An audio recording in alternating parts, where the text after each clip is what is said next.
Welcome into Titans Today. I am Tom Downey. We're updating you guys on everything going on with the Titans general manager search. A long list of people already interviewed, one more requested, maybe a few more to come, but at least the initial wave of the Titans 2025 GM search is underway. And it's a big one for a pivotal offseason for a team that has the number one pick in the 2025 NFL Draft.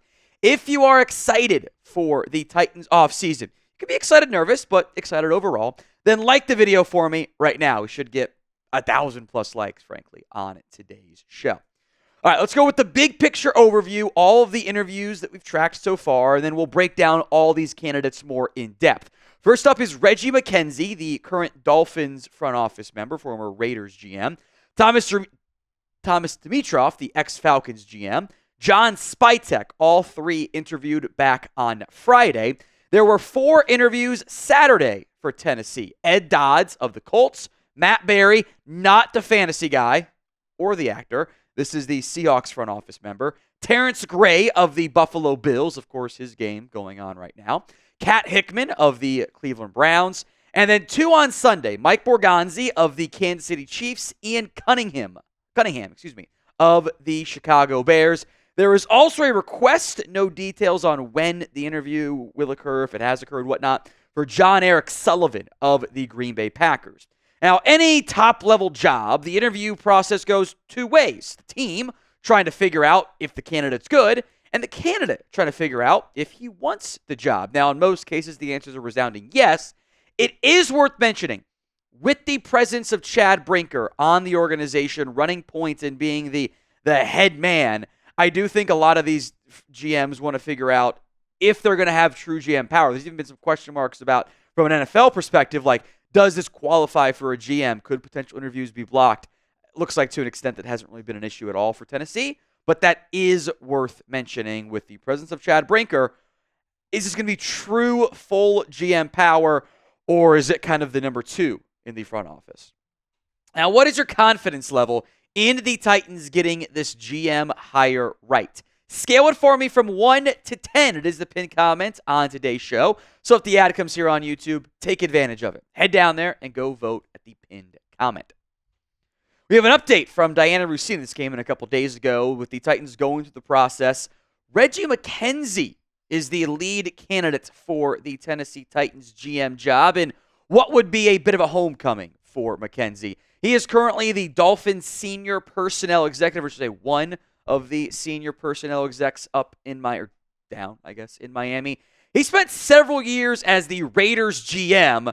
The John Gruden arrival kind of ended that, although I thought he did a decent job for the Raiders, and given their records then, what he built and everything else then, you could argue he was probably pretty solid. There are ties to the Packers here. He was the director of football ops for a long time. Pro personnel director, pro personnel assistant. He was there from the 1990s to the mid-2000s or early 2000s. He also briefly worked with Brinker in Green Bay. There wasn't a ton of overlap. It was when Brinker was kind of first getting going. Technically, McKenzie was in charge there. Is, of course, worth mentioning, because I'm sure many of you guys already know, did play his college ball with the Tennessee Volunteers. So plenty of connections to the current front office and to the area. Not that that matters as much as like it does for maybe say a college for McKenzie, aiming for his second GM shot in the NFL. Not too many of those end up happening.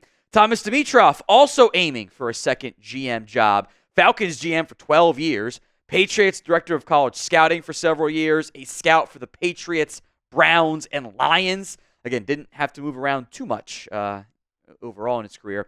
Most recently helped found Summer Sports, which is, I think, a pretty good football analytic company. I use a lot of their data for shows and prep and whatnot. Also worth mentioning, he has interviewed for the New York Jets head coaching or GM job. Only 2, I guess 3 open spots. The Raiders side of it is moving much slower at this time, and you know that Reggie McKenzie's not going to be a candidate there. That one kind of behind the 8 ball a little bit there. They seem to be going head coaching search first down in Vegas. This one, the GM search underway with the head coach already in place. Not as much overlap with only a few jobs open this time around. Today's show is made possible by Game Time. Game Time's got a new feature. It's called Game Time Picks. Makes getting tickets for events even easier. That might not be football. You know, maybe you want to go to a Vanderbilt basketball game. NHL games, of course, very much always good in person.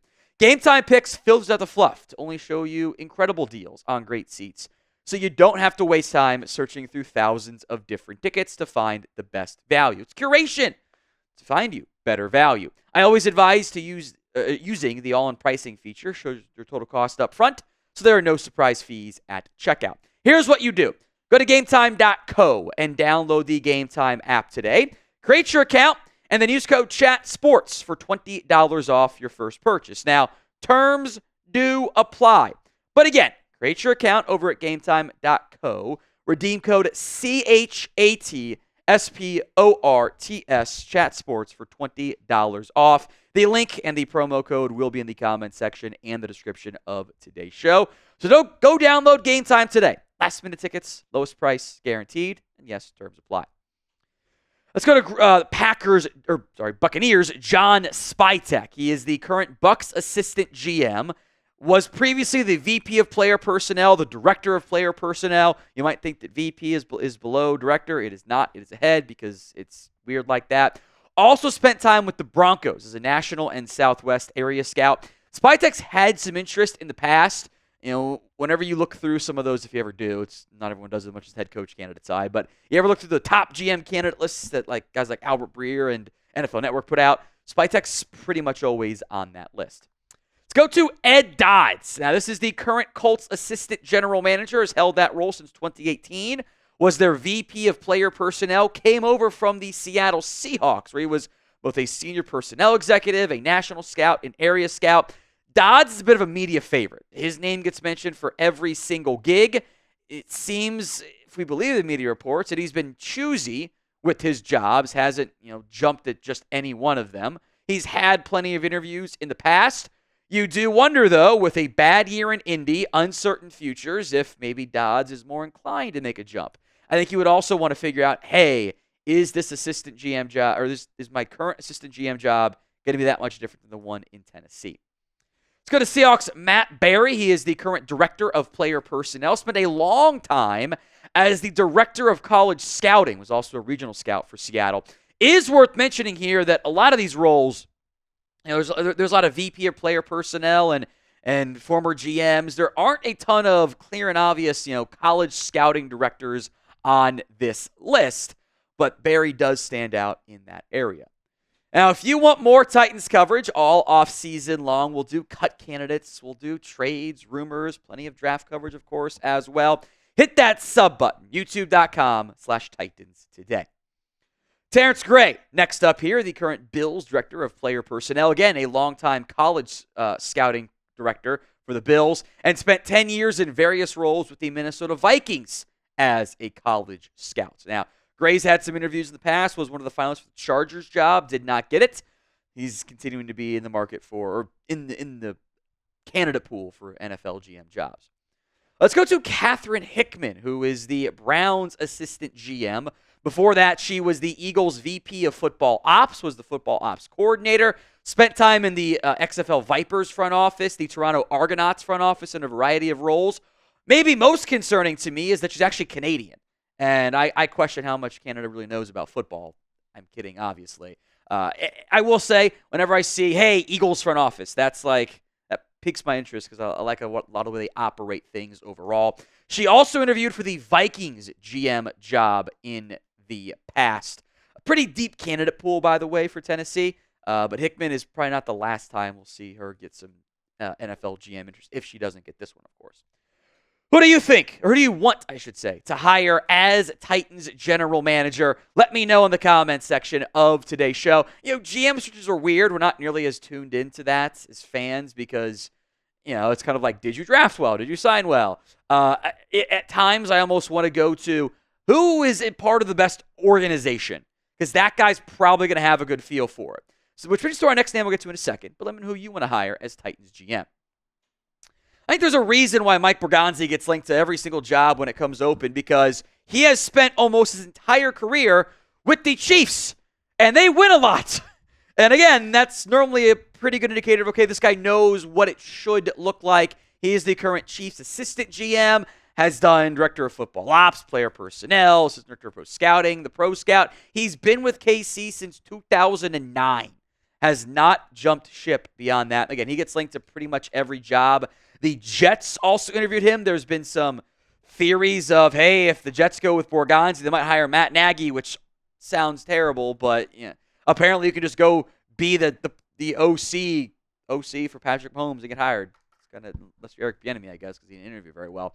Borgonzi, though, big-time name. Ian Cunningham, also on this list, and outside of the Bears part, the Eagles and Ravens background, again, is appealing to me because of their track records of success with those two organizations. Currently a Bears assistant GM, director of player personnel, assistant director of player personnel, college scouting, area scout. So again, some college background here for Ian Cunningham. He's interviewed for other GM jobs in the past. As a matter of fact, I think he was a finalist for the Bears GM job when they hired Ryan Poles. Or whatever. Packers. This is the one current Packers front office member that's in the running for this job. Jon-Eric Sullivan, who is their current VP of Player Personnel, was their co-director of Player Personnel, spent a couple years as the director of college scouting, was also a college scout for a little bit as well. There's obvious ties here to Chad Brinker, and it is that looming presence of Brinker that I just wonder, okay, how does this coaching search go? Who is this GM search? Who is truly in charge? Is it Chad Brinker? Is it Amy Adams Strunk? And once a GM's hired, how much power does he really have? Maybe that'll get answered in this process. So before we go, do you trust the guy that we had not really talked about at all before the GM search got underway? Why for yes and for no do you trust Chad Brinker?